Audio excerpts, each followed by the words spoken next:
réaliser la valeur, le prix, ton importance. Les hommes ne réalisent pas ton importance, mais lui connaît. Jésus nous rappelle combien tu es précieux aux yeux de Dieu. Jésus, sa mort à la croix, nous rappelle combien tu es important à ses yeux. Quelquefois, nous ne comprenons pas, nous ne réalisons pas cela à cause des réalités de notre quotidien. Mais souvent, il faut savoir s'arrêter et d'apprécier.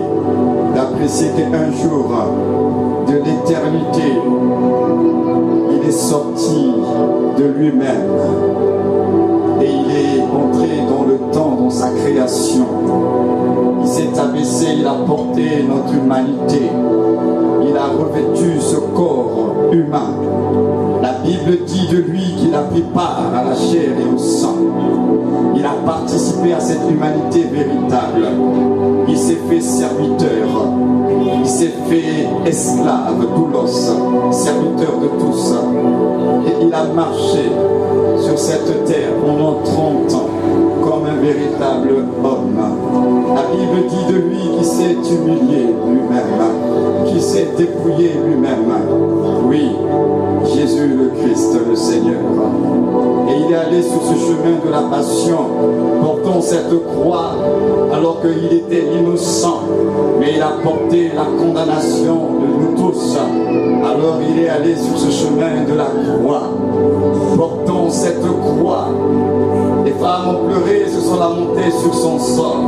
Ah, si elles savaient, les femmes de Jérusalem, que le châtiment qui devait nous donner la paix est retombé sur Jésus le Christ, le Seigneur. Alors entre ciel et terre, il a été crucifié entre deux brigands. Il a reçu le même statut comme un brigand, il a été livré. Ah Seigneur, qu'as-tu fait pour mériter un tel sort? Alors certainement qu'il répondrait, oui, je n'ai certainement rien fait, mais c'est par amour. Parce que la Bible dit, Dieu a tant aimé le monde qu'il a donné son Fils unique, Jésus le Christ. Alors il est mort sur cette croix. Il a crié à la 9e heure, tout est accompli. Et il a rendu l'Esprit au Père. Et le 3e jour, au moment où ils ont dit que c'était terminé, il n'y avait plus d'espérance, plus d'espoir, il est sorti un vainqueur, triomphateur de la mort. Parce que par sa justice, la mort ne pouvait pas le retenir. Et par sa mort, il a vaincu la mort. Et par sa mort, il a dépouillé la mort. Et par sa mort, il nous a transféré la vie. Il est allé au séjour des morts, il est allé dans les régions inférieures. Il a goûté à l'enfer pour toi et moi, afin que le croyant en Christ ne puisse pas goûter à cet enfer. Oui, Jésus, il s'est fait le substitut. Il a pris ta place, il a pris ma place. Et aujourd'hui, par sa résurrection, il n'est pas sorti tout seul. La Bible dit de lui qu'il est maintenant, par sa résurrection, le premier-né d'entre beaucoup de frères. Et nous sommes les frères de Jésus. Et après sa résurrection, n'est-ce pas lui qui a dit, allez dire à mes frères que je m'en vais vers mon Dieu et leur Dieu, vers mon Père et leur Père. La Bible me dit qu'il n'a pas honte de nous appeler ses frères. Merci Jésus pour la fraternité que nous avons en toi. C'est pourquoi la Bible me dit qu'en toi, nous sommes co-héritiers de Dieu. Et tout ce que nous sommes, c'est parce qu'un jour le grain de blé est tombé à terre et il est mort. Et par la mort de l'unique, il est sorti pluriel. Et nous sommes le fruit de sa mort. Ah Seigneur, que ton nom soit béni et sanctifié dans ton Église. Alors nous sommes ce que nous sommes par pure grâce divine. Et comment ne pas honorer l'œuvre de la grâce? Et comment ne pas célébrer l'agneau qui a été immolé par nos acclamations ce matin? Alléluia. Vous savez, quand on parle d'acclamation, trop petite, nous acclamons ce que Jésus a fait. On n'acclame pas pour acclamer, on n'acclame pas comme un devoir, comme un appel. Nous acclamons, on acclame acclamations sont des acclamations prophétiques, parce qu'il a accompli l'œuvre prophétique. Frère, moi, nous n'étions pas à la croix, mais il est mort pour toi. Il t'a délivré à la croix, il t'a libéré à la croix, il t'a transféré la vie à la croix. C'est à la croix, à sa résurrection, tu es sorti avec lui. À ta résurrection, tu as repositionné. Tu n'étais pas là visiblement, mais cette chose-là, c'est réellement accompli. C'est pourquoi nous acclamons le Seigneur pour l'œuvre parfaite et achevée de Jésus. Elle il est, elle nous sommes. Nous sommes le fruit de son amour et nous bénissons le Seigneur et notre Dieu ce matin avec action de grâce et les rachetés de l'agneau peuvent dire Amen, Amen et Amen. Oh, tu peux bénir quelqu'un ce matin, bénis ton frère, bénis ta soeur. Nous allons partager, peut-être qu'on ne sera pas long. Saint-Esprit, conduis-nous ce matin. Bénis quelqu'un ce matin. Nous allons parler d'un événement. En tout cas, c'est un événement qui rassemble beaucoup de gens aujourd'hui. Parlerons bien entendu, vous l'aurez compris, de la Pentecôte. Mais je vais parler ce matin de la Pentecôte sous un autre axe, un autre angle. Parce que souvent, lorsque nous parlons de la Pentecôte, on reste fixé que sur un aspect. J'étais en train de méditer et puis je me suis dit, mais le Seigneur Jésus, pourquoi il n'a pas tout simplement dit à ses disciples, attendez dans 10 jours, le jour de la Pentecôte, pour recevoir? Parce qu'il restait 10 jours. Il a fait 40 jours avec eux. Le 40e jour, il est monté dans la gloire du Père. Il restait 10 jours. Maintenant, le Seigneur aurait pu faciliter les choses. Il aurait pu leur dire, écoutez, dans 10 jours, puisque les Juifs connaissaient, ils savaient que 50 jours après Pâques, c'était Pentecôte. Pentecôte faisait partie d'une fête dans leur calendrier. Pourquoi Jésus n'a pas tout simplement dit, attendez, à la Pentecôte, là, vous allez recevoir? Pourquoi il ne leur a même pas dit dans 10 jours? Parce qu'il ne leur a pas donné, il leur a seulement dit attendez. On va lire certains textes ce matin. Pourquoi? Tout simplement parce que justement, il voulait donner un autre sens à cette Pentecôte. Maintenant, il a choisi cet événement pour que ça marque. Parce que vous savez, il y a certains événements qui se produisent. Et lorsque X ou Y personne naît le jour de cet événement-là, on se souvient non seulement d'une naissance d'une personne, mais on se souvient aussi de l'événement.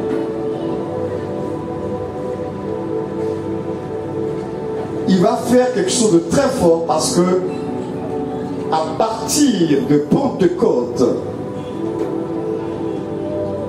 il va instruire son Église. Il va rappeler quelque chose de très important qu'on va voir ce matin. Donc comprenez que il aurait pu tout simplement leur dire, le jour de la Pentecôte, dans 10 jours, allez vous rassembler. Vous allez prier. Le jour de la Pentecôte, vous allez recevoir. Il ne leur a pas dit ça. On va lire certains textes ce matin pour comprendre qu'est-ce que le Saint-Esprit veut nous faire comprendre pour cette Pentecôte-là. Nous allons dans l'évangile de Jean, chapitre 1er, verset 29. Et vous le savez tous, première lecture de la parole de Dieu, on l'honore, on se met debout. Et je prie que vous vous souviendrez de la Pentecôte sous ces temps. Et je pense que maintenant c'est prophétique. Il ne veut plus que la Pentecôte soit célébrée comme on a l'habitude de le faire, ou bien juste comme une simple en passant. Jean 1, verset 29. C'est Jean le Baptiste qui parle. C'est de lui dont il est question ici. Hein? Le lendemain, il vit Jésus venant à lui. Et il dit, voici l'agneau de Dieu qui ôte le péché du monde. C'est celui dont j'ai dit, après moi, vient un homme qui m'a précédé, car il était avant moi. Je ne le connaissais pas. Mais c'est afin qu'il soit manifesté à Israël que je suis venu baptiser d'eau. J'en rendis ce témoignage. J'ai vu descendre du ciel comme une colombe et s'arrêter sur lui. Je ne le connaissais pas, mais celui qui m'a envoyé baptiser d'eau m'a dit, celui sur qui tu verras l'Esprit descendre et s'arrêter, c'est celui qui baptise du Saint-Esprit. Et j'ai vu et j'ai rendu témoignage qu'il était le Fils de Dieu. Que le Seigneur bénisse sa parole. Vous pouvez vous asseoir. C'est un texte que je vais beaucoup m'appuyer là-dessus avec d'autres textes. Jean était prophète. Et en tant que prophète de Dieu, Jean va déclarer les paroles qui lui venaient de Dieu dans tous les cas. Il va reconnaître que Dieu l'a envoyé pour baptiser d'eau. Mais il donne le sens même à ce baptême. Il ne dit pas juste pour baptiser d'eau, il dit il m'a envoyé pour baptiser d'eau pour que lui il soit manifesté en Israël. C'est très important sur la raison, le but de ce que je veux partager avec vous ce matin, le pour. Il a été baptisé d'eau, il dit pour que lui soit manifesté en Israël. Maintenant, après, Jean va dire, bon, moi je vais vous baptiser d'eau, c'est vrai. Mais lui qui vient après moi, là, il vous baptisera du Saint-Esprit. Entre-temps, du vivant de Jésus, Jésus n'a baptisé personne. Ni d'eau, ni de quoi que ce soit. Mais Jean, en tant que prophète, il dit que lui vous baptisera du Saint-Esprit. Mais comment allait-il le faire? À quel moment allait-il le faire? Puisque de son vivant jusqu'à sa crucifixion, Jésus n'a baptisé personne. Alors je vais vous inviter dans Actes des Apôtres chapitre 2. Jean avait-il tapé à côté? Non, Jean était un prophète. Alors Dieu lui a montré des choses à venir. Jean chapitre 2, verset 15. La Bible dit ceci. Là, nous sommes à la Pentecôte, justement, cette fameuse fête de Pentecôte que tout le monde célèbre aujourd'hui. C'est la Pentecôte juive. L'apôtre Pierre va dire, ces gens ne sont pas ivres, comme vous le supposez, car c'est la 3e heure du jour, c'est-à-dire 9 heures du matin. C'est ici ce qui a été dit par le prophète Joël. Dans les derniers jours, dit Dieu, je répondrai de mon esprit sur toute chair. Vos fils et vos filles prophétiseront. Remarquez au verset 17, on dit que dans les derniers jours, Dieu dit, c'est Dieu qui dit, je répondrai de mon esprit. Dieu dit qu'il va répondre de son esprit sur toute chair. Vos fils et vos filles prophétiseront. Vos jeunes gens auront des visions et vos vieillards auront des songes. Oui, sur mes serviteurs et sur mes servantes, dans ces jours-là, Dieu dit encore je. Il dit c'est lui, c'est Dieu. Je répondrai de mon esprit et ils prophétiseront. Alors nous allons directement au verset 32. Au verset 32, Pierre continue à parler. D'ailleurs, il va dire ceci. C'est ce Jésus que Dieu a ressuscité. Nous en sommes tous témoins. Et le élevé par la droite de Dieu, il a reçu du Père. Suivez bien le verset 32 et le verset 33. C'est ce Jésus que Dieu a ressuscité. Nous en sommes tous témoins. Verset 33. Élevé par la droite de Dieu, qu'est-ce qu'il a reçu? Il a reçu du Père le Saint-Esprit qui avait été promis et il l'a répandu comme vous le voyez et l'entendez. Nous avons lu le texte prophétique de Joël. Dieu dit que je répandrai de mon esprit. Et l'apôtre Pierre nous parle de Jésus comme étant celui qui est élevé à la droite de Dieu, le Père. Il reçoit l'esprit qu'il va répandre.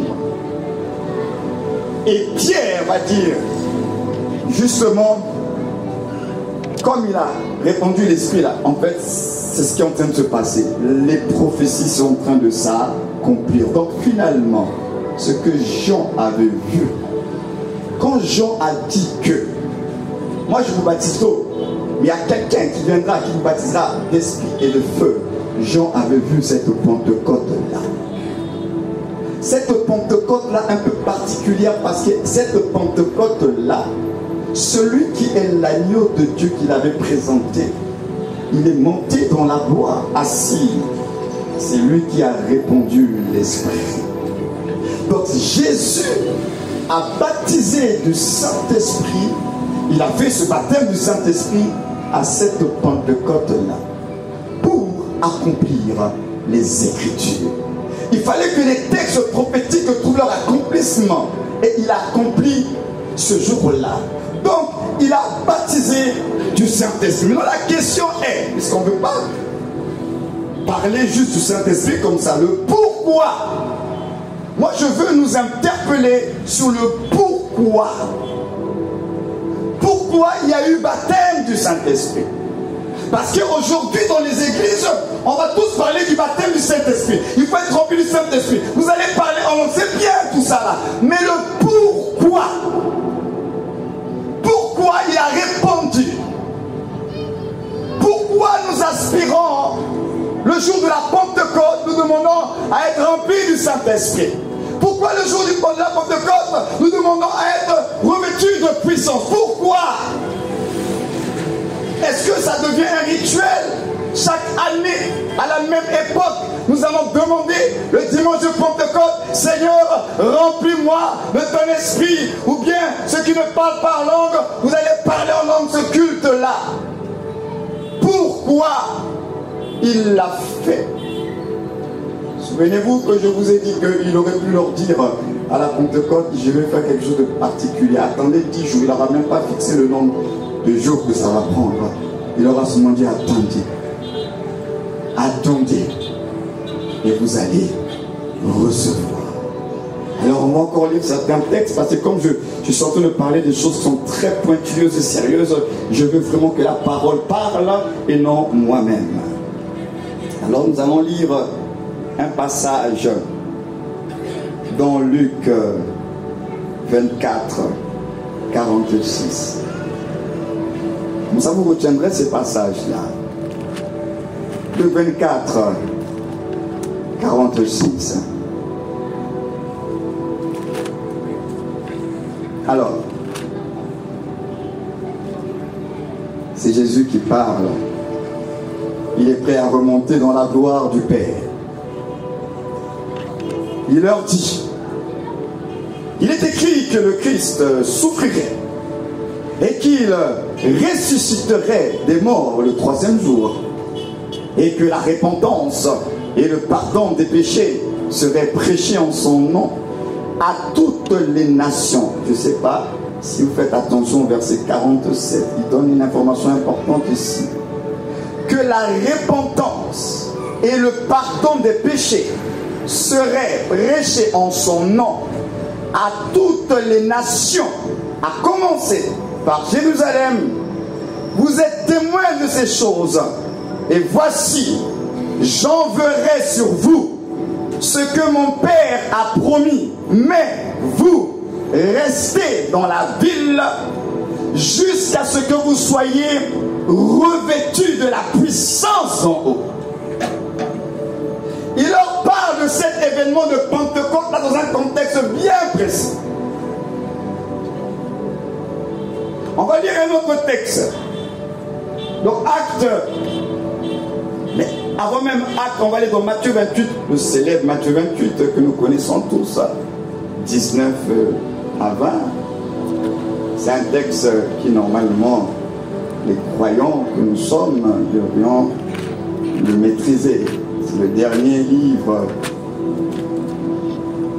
dernier chapitre de Matthieu 28. On peut commencer même à partir du verset 16. C'est tellement riche en pépites d'informations. Les 11 disciples allèrent en Galilée, sur la montagne que Jésus leur avait désignée. Quand ils le virent, ils l'adorèrent. Déjà, vous avez vu qu'on peut adorer Jésus, non? Jésus, on l'adore. Ils ont adoré Jésus. Mais quelques-uns eurent des doutes. Jésus, s'étant approché, leur parla ainsi. Tout pouvoir m'a été donné dans le ciel et sur la terre. Allez, faites de toutes les nations des disciples, les baptisant au nom du Père, du Fils et du Saint-Esprit. Et enseignez-leur à observer tout ce que je vous ai prescrit. Et voici, je suis avec vous tous les jours jusqu'à la fin du monde. Ici, c'est le texte que nous disons que c'est la grande commission, c'est la grande mission. Alors, on va terminer par un texte dans Actes des Apôtres, que nous connaissons également. Actes chapitre 1er. À partir du verset 4. La Bible dit ceci. Pour le moment, je plante le décor et tout à l'heure, vous allez bien comprendre pourquoi je vous ai fait lire tous ces versets. Actes chapitre 1er, à partir du verset 4. Comme il se trouvait avec eux, il leur recommanda de ne pas s'éloigner de Jérusalem, mais d'attendre ce que le Père avait promis. Vous voyez bien qu'il y a pas mal de textes qu'on a lus, on parle d'attendre ce que le Père avait promis. Ce que je vous ai annoncé, leur dit-il, car Jean a baptisé d'eau, mais vous, dans peu de jours, vous serez baptisés du Saint-Esprit. Encore une fois, je dis ceci. Il aurait pu leur dire, vous, dans 10 jours. Dans 10 jours, vous serez baptisés du Saint-Esprit. Il aurait pu leur dire, mais vous, à la Pentecôte, puisqu'il restait 10 jours avant Pentecôte, à la Pentecôte, vous serez baptisés du Saint-Esprit. Il n'a pas dit ça.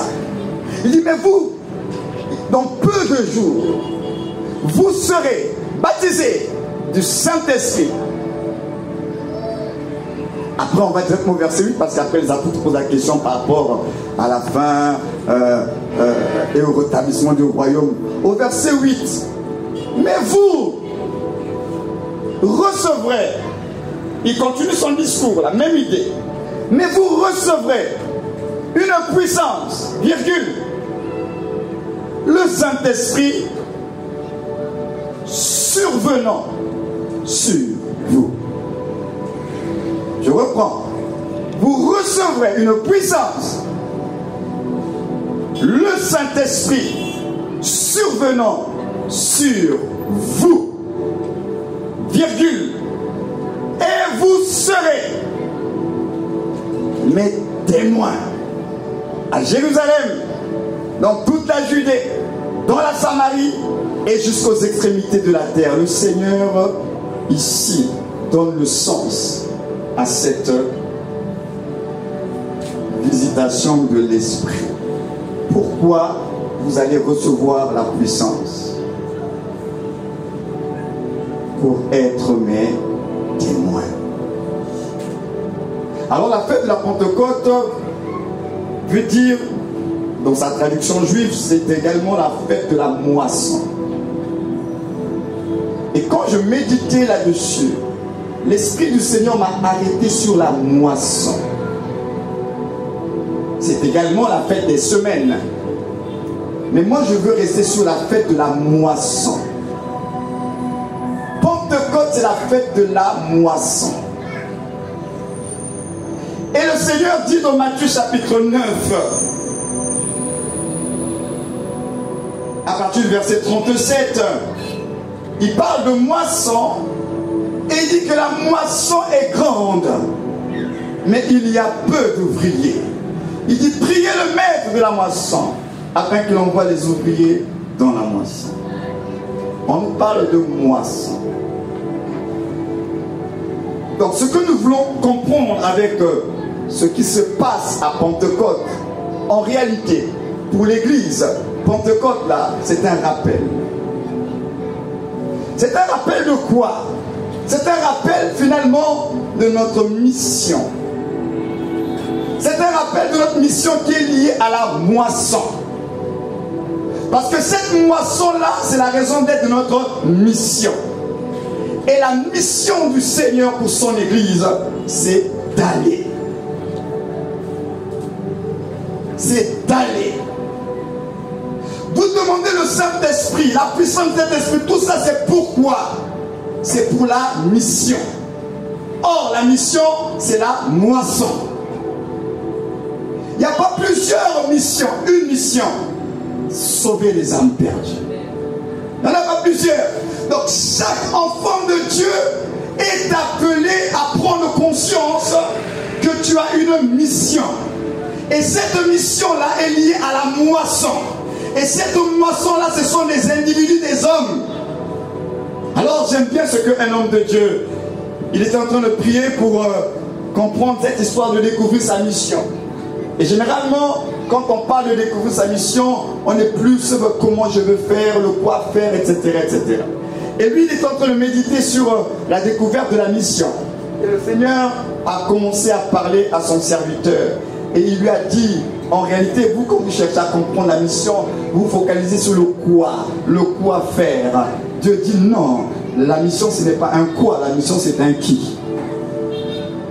Il dit ta mission, c'est pas quoi faire, c'est pas des activités que tu vas organiser. Il dit ta mission, c'est un qui, c'est-à-dire ce sont des individus, c'est une personne. Il dit tu devrais plutôt prier Seigneur, quelle est la personne vers qui tu m'envoies.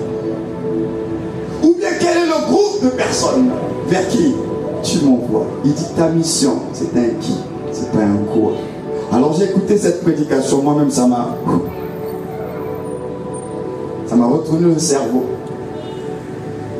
Il dit la mission, c'est un qui. Parce que Dieu s'intéresse aux gens, aux individus. Ce qui intéresse Dieu, ce sont les personnes.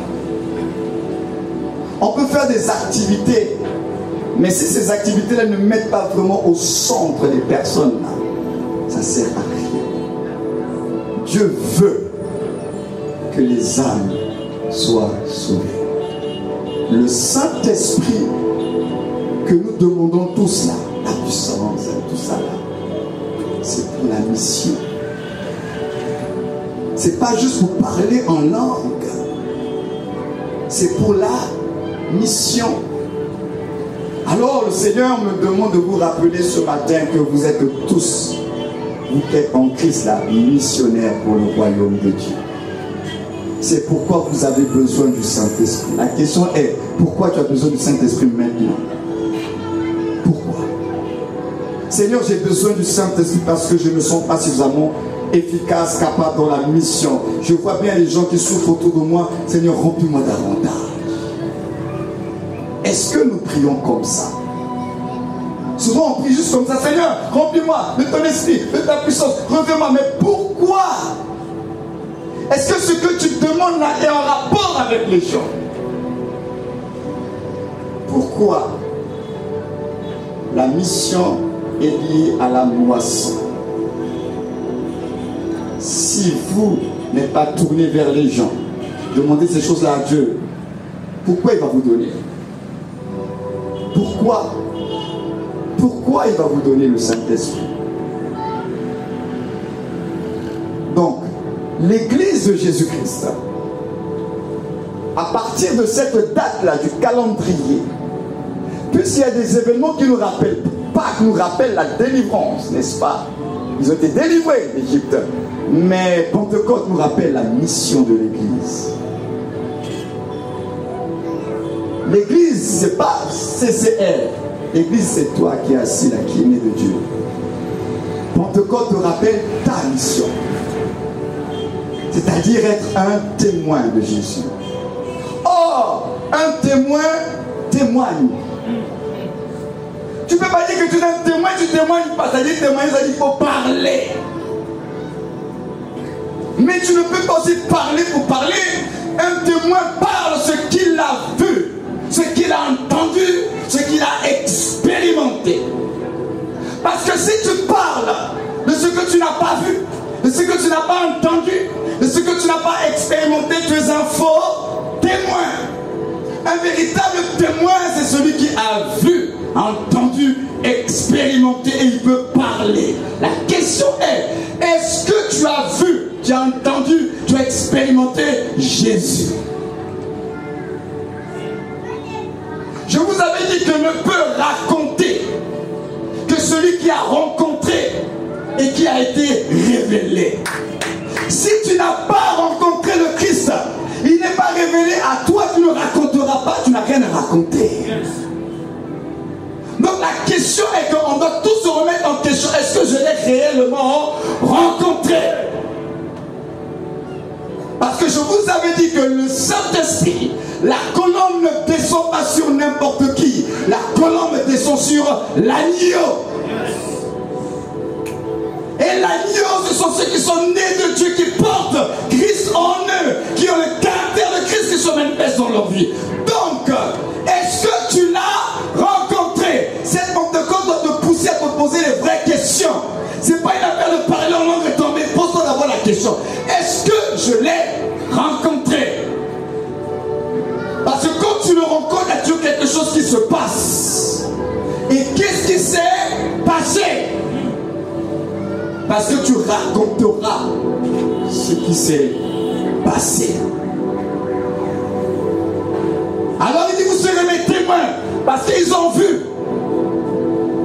Ils ont goûté le Seigneur. Alors ils pouvaient parler de lui. Ils l'ont vu mort, crucifié. Ils ont vu sa résurrection. Alors ils pouvaient parler de lui. La question est, notre Jésus est-il mort ou bien il est vivant?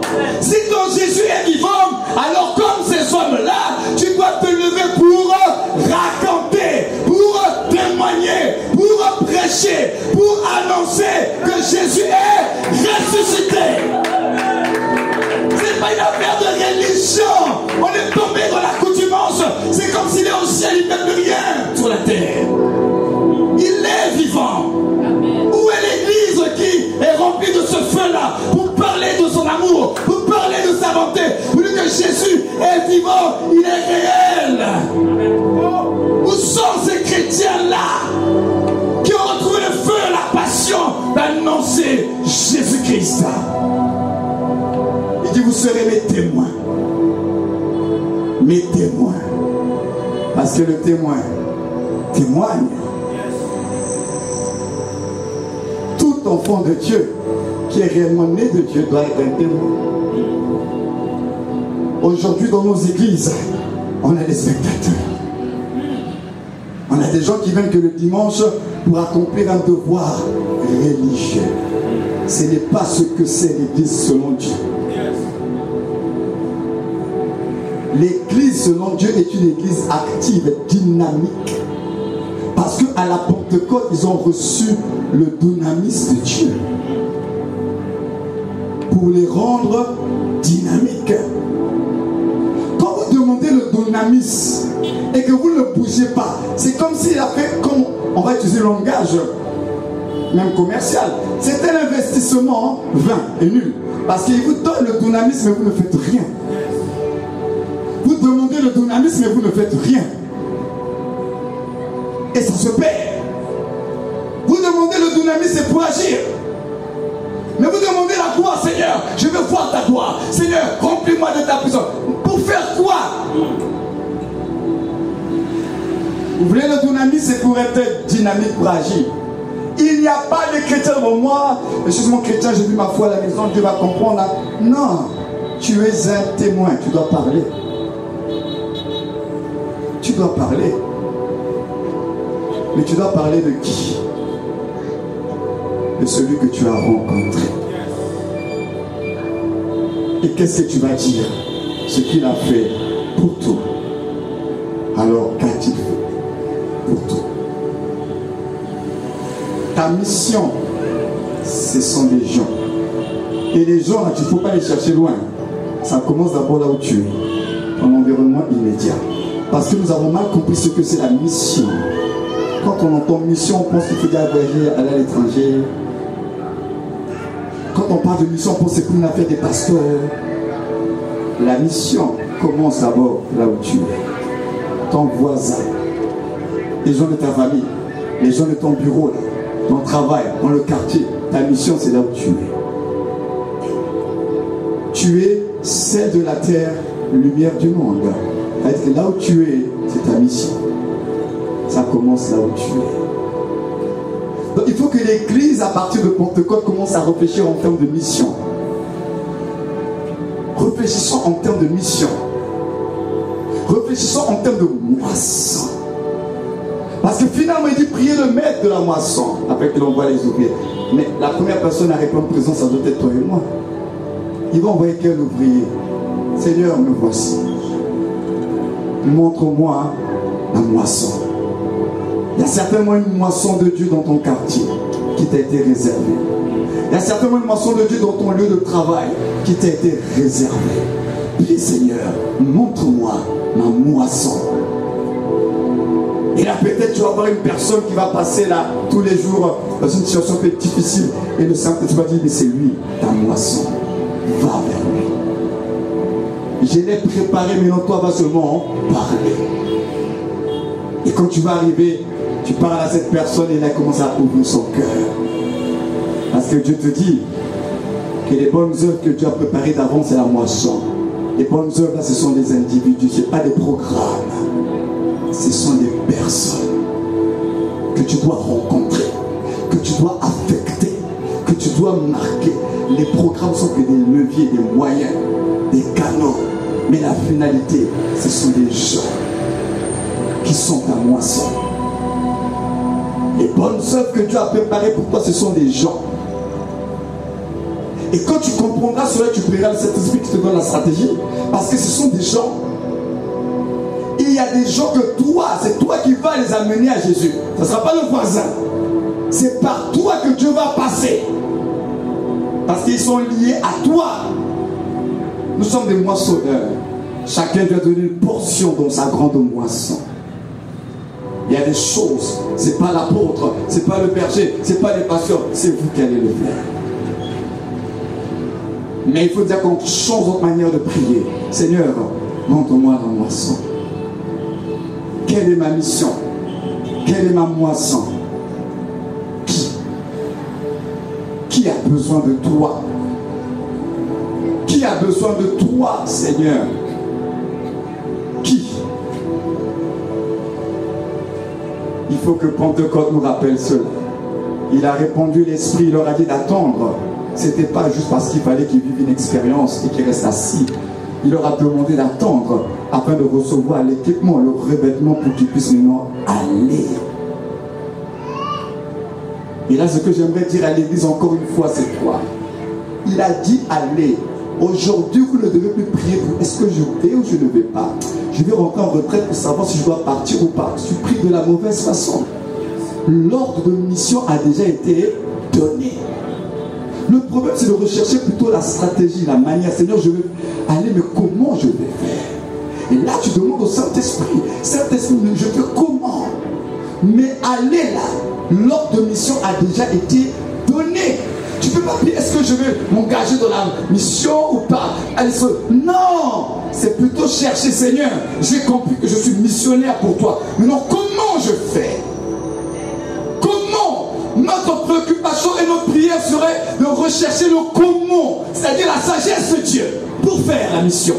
Mais tu n'as plus à rechercher est-ce que je vais faire ou je ne fais pas. Non, je ne suis pas convaincu et j'attends. Non, l'ordre de mission a déjà été donné. Il a dit allez.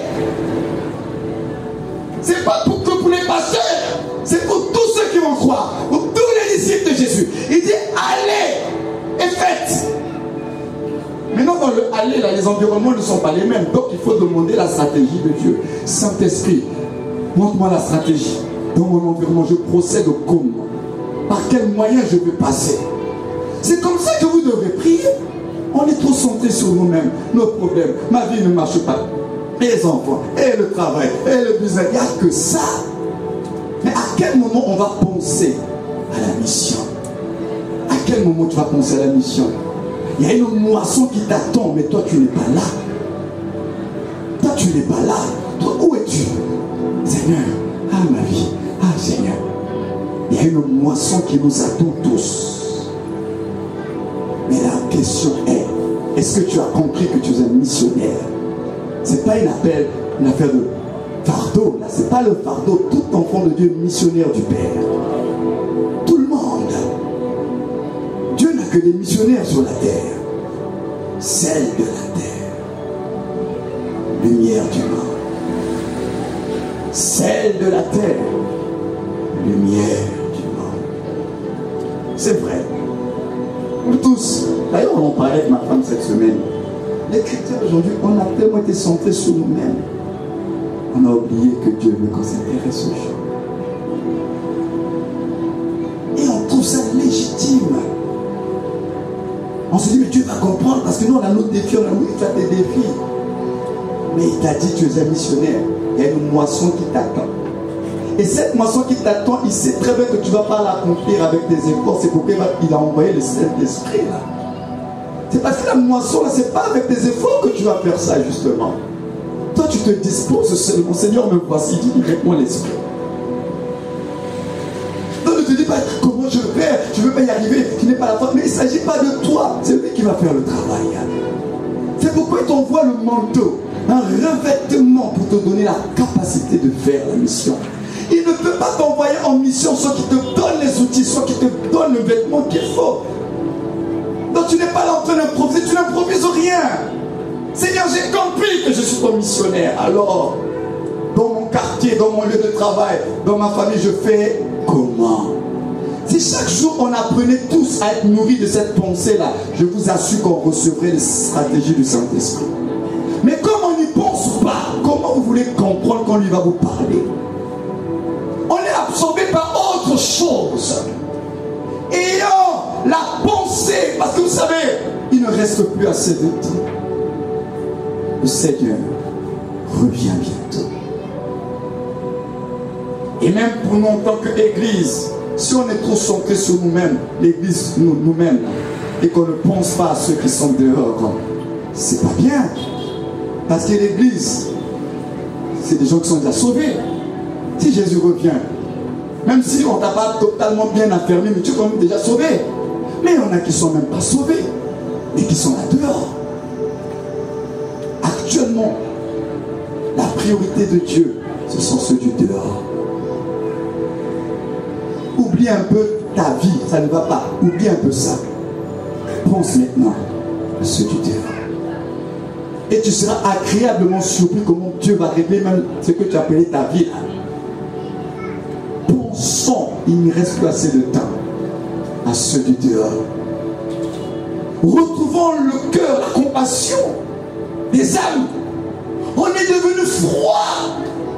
Nos cœurs se sont refroidis. Les gens périssent sous nos yeux. On ne peut même pas prier pour ces personnes-là. On critique, on juge, on fuit. On ne prie même pas. Alors que le cœur de papa pleure, brûle pour ces gens-là. Il est temps que chacun de nous se réveille. Oublie un peu ta vie, mes problèmes, ça ne marche pas. Oublie un peu ça. Il dit ne vous inquiétez de rien. Il va s'occuper. Pense aux intérêts du royaume. cherchez premièrement. C'est-à-dire que remettons les choses à leur place. La priorité de Dieu, ce n'est pas ta vie, c'est la moisson. On a chamboulé tout. Remettons l'ordre. Et il dit, parce qu'il dit quoi? Quand tu vas chercher le royaume, et ça Jésus, il dit, et toutes les choses vous seront données par-dessus. Le manger, le boire, le vêtir, ça sera donné par-dessus. Mais il dit la priorité de ses enfants, la priorité en tout et pour tout dans tes pensées, dans tes prières, c'est le royaume de Dieu. C'est-à-dire, ceux qui sont dehors, là, il faut les ramener à la maison de papa. Peut-être que s'il y a certaines prières que tu n'as pas encore vu d'exaucement, c'est parce que Dieu voit que tu n'es pas sur la priorité. Vous savez, prier, on le dit souvent, non? Vous priez là, vous ne l'informez pas. Il sait. Faites le travail du Seigneur. Les églises devraient se multiplier, les disciples devraient se multiplier. Si toute l'église avait compris, il y aurait cette multiplication-là. Mais aujourd'hui, qu'est-ce que nous assistons? On assiste juste à une migration. Hein? On fait juste un transfert de bocal à bocal. On était dans telle église, bon, on était frustrés, on était dessus, on va dans telle autre église. Là-bas, on reste un temps, après on est frustré, on va dans une autre église. Voilà à quoi nous assistons, à une migration et non à une évangélisation. Une migration d'église en église, des mécontents, des aigris qui vont d'église en église, mais il n'y a pas d'évangélisation véritable. Le monde autour de nous périt. L'amour du Seigneur, la compassion. Retrouvons le cœur de Jésus. Je peux vous rassurer que le cœur de Jésus actuellement, là, c'est pour les âmes perdues. C'est pas où ma vie, ça ne va pas. Non, non, non. Tu es déjà sauvé. Le cœur du Seigneur, ceux qui sont autour de toi. Retrouvons la compassion des âmes. Retrouvons ça.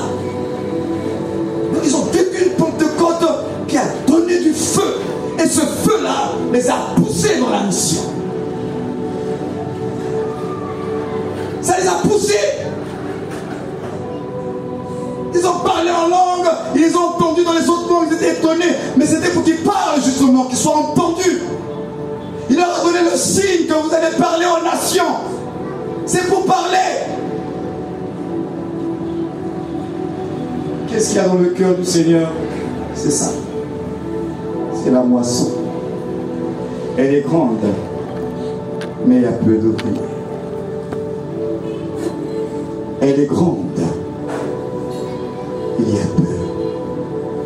La question est, où sont les ouvriers de la moisson? Peut-être que tu te posais la question en toi, est-ce que je suis un ouvrier de la moisson?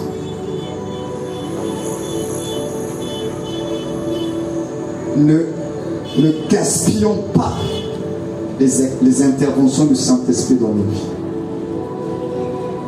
Quand nous demandons les choses du Saint-Esprit, soyons sûrs que c'est pour accomplir la mission de Dieu. Ne demandons pas juste pour demander. Demandez parce qu'il y a cette soif, ce besoin de lui. Je n'y arriverai pas, Saint-Esprit. Ne demandons pas parce qu'il faut montrer aux gens du quartier que tu es spirituel. Ce n'est pas pour ça. Le revêtement du Saint-Esprit, c'est pour la mission. Donc quand vous demandez le revêtement, parce que le Saint-Esprit a plusieurs opérations. Là, je parle de son revêtement. Quand il vous révèle, c'est toujours pour la mission.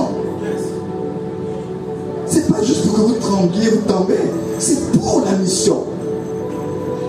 Dans le revêtement, vous demandez la gloire, la puissance, l'onction.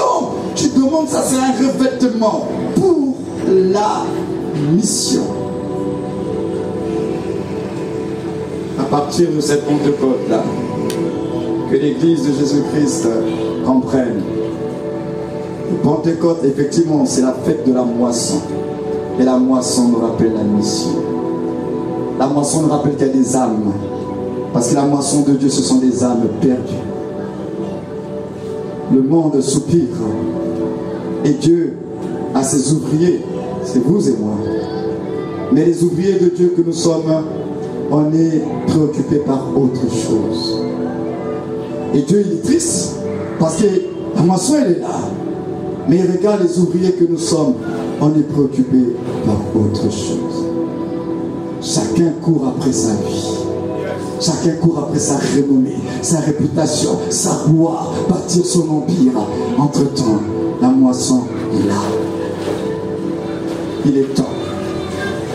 Et là où tu es, si tu es réellement né de Dieu, tu comprends que là où tu es missionnaire. Tes collègues du travail font partie de la moisson de Dieu. Les gens de ton quartier font partie de la moisson de Dieu. Les gens de ta famille font partie de la moisson de Dieu. Tu es en fait environné et entouré de la moisson.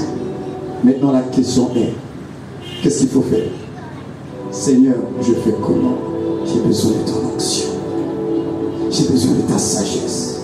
J'ai besoin de ta puissance pour qu'il te voie et qu'il rende gloire à ton nom. Et là, quand tu pries de cette façon-là, tu pries de façon juste. Tu pries de façon juste. Et là, le Saint-Esprit est même très content. Parce que tu pries de façon juste. Tu pries parce que c'est pour répondre à un besoin. Et ce besoin-là, c'est pour la cause du royaume de Dieu. Cessons d'être égoïstes. Soyons de nouveau ouverts au monde. Et que Dieu nous redonne un cœur pour les perdus. Alors on va se mettre et on va prier Dieu. Tu vas prier Dieu. Oui, on a besoin du Saint-Esprit. Tu vas demander à ce qu'il fasse une œuvre dans ton cœur. Saint-Esprit, je veux retrouver le phare.